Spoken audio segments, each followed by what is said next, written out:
আল কোরআন হইতেছে মানব জীবনের সংবিধান। এই কোরআন কার সংবিধান? মানব জীবনের সংবিধান, হ্যান্ডবুক, গাইড বুক, ম্যানুয়াল। আর দিন ইসলাম হইতেছে আল্লাহর মনোনীত একমাত্র পূর্ণাঙ্গ জীবন ব্যবস্থা, কমপ্লিট কোড অফ লাইফ।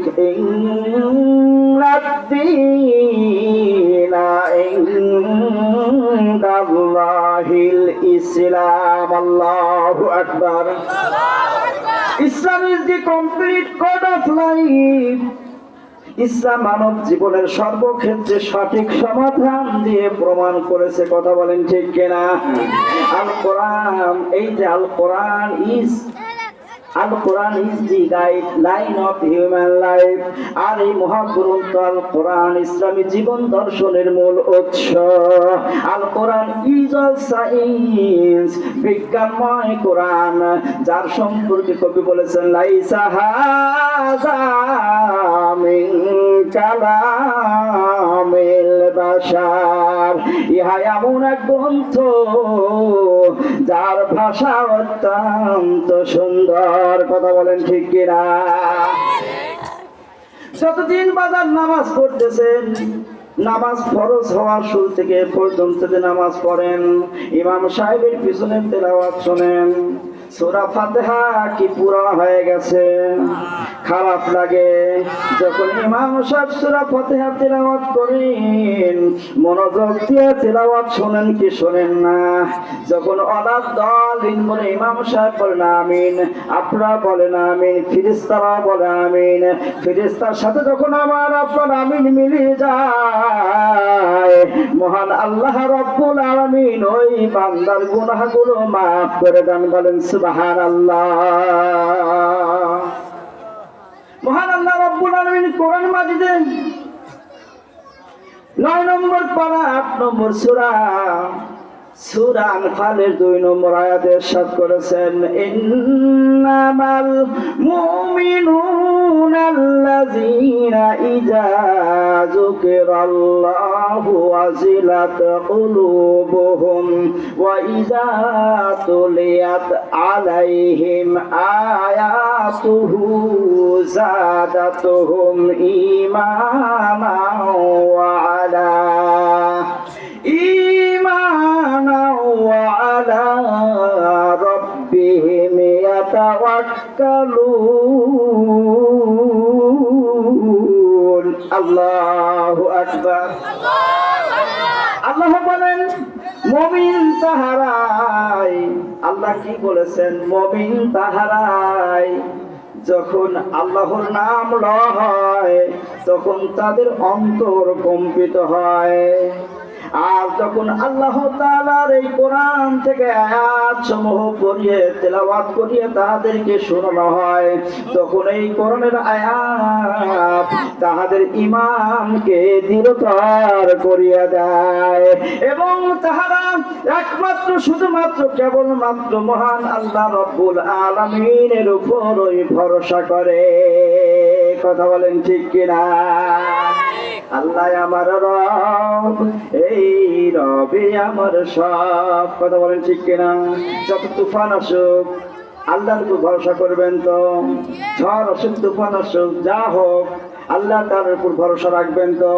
যারা ইমাম তারা কিন্তু আল্লাহর উপর ভরসা রাখে। এই জন্য কবি বলছে আল্লাহ আমার রব, এই রবে আমার সব, দমে দমে তনু মনে তারি অনুভব। একটু বলেন আল্লাহ আমার রব, এই রবে আমার সব। আল্লাহ খুশি হবেন, বলেন আল্লাহ আমার রব, এই রবে আমার সব, দমে দমে তনু মনে তারি অনুভব। আল্লাহ তোমার দুনিয়াতে আমি যেদিকে তাকাই অথই নিয়ামতে ডুবে আসি যে সবাই। পাক পাখালির গানে শুনি তাসবিহ করো রব, তাসবিহ করো রব। আল্লাহ আমার রব, এই রব আল্লাহ আমার রব। মহান আল্লাহ রাব্বুল আলামিন কোরআন মাজিদে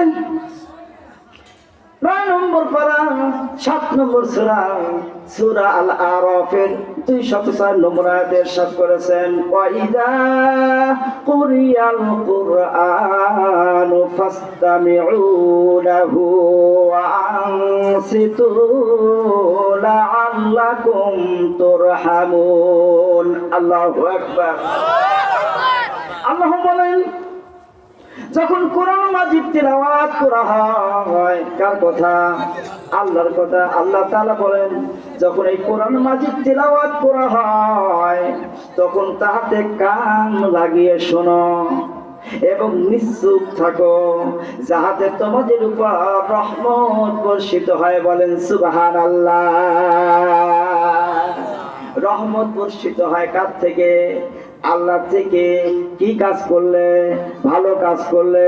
কোরআন মাজিদ এমন একটি কিতাব বাজান, আপনারা বলুন তো যত রকমের নফল ইবাদত আছে, যত প্রকার নফল ইবাদত আছে, সব চাইতে দামি নফল ইবাদত কোনটি?